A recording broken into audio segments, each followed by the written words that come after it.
بسم الله الرحمن الرحيم قل يا أيها الناس إن كنتم في شك من ديني فلا أعبد الذين تعبدون من دون الله ولكن أعبد الله الذي يتوفاكم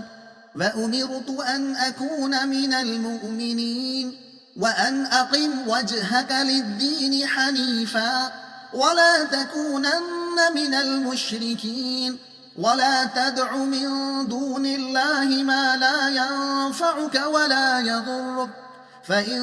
فعلت فإنك إذا من الظالمين وإن يمسسك الله بضر فلا كاشف له إلا هو وإن يردك بخير فلا راد لفضله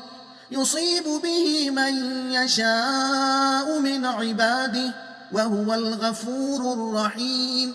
قل يا أيها الناس قد جاءكم الحق من ربكم فمن اهتدى فإنما يهتدي لنفسه ومن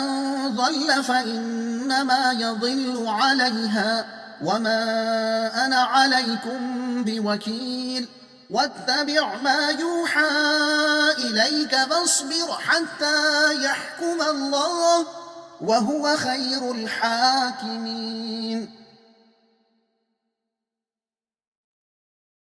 مضمون وہ کیا عقیدہ اور مسلک ہے جس پر چلنے کی اللہ نے پیغمبر کو ہدایت کی ہے؟ مطلب اللہ کے سوا کسی کی بندگی نہ کرو، دوسرے اسی خدا کی بندگی کرو جس کے قبضہ قدرت میں تمہاری زندگی ہے، تیسرے ہر طرف سے ہٹ کر اپنا رخ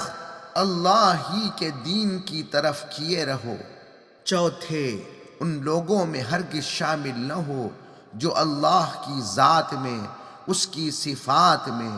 اور اس کے حقوق و اختیارات میں کسی کو شریک کرتے ہوں، پانچویں اللہ کے سوا کسی ایسی ہستی کو نہ پکارو جو تمہیں نہ تو فائدہ پہنچا سکتی ہے اور نہ نقصان۔ دیکھو اگر اللہ تمہیں تکلیف پہنچانا چاہے تو کوئی اسے ٹال نہیں سکتا، اور اگر تم کو فائدہ پہنچانا چاہے تو کوئی اس کے فضل کو روک نہیں سکتا، وہ درگزر کرنے والا اور رحم کرنے والا ہے۔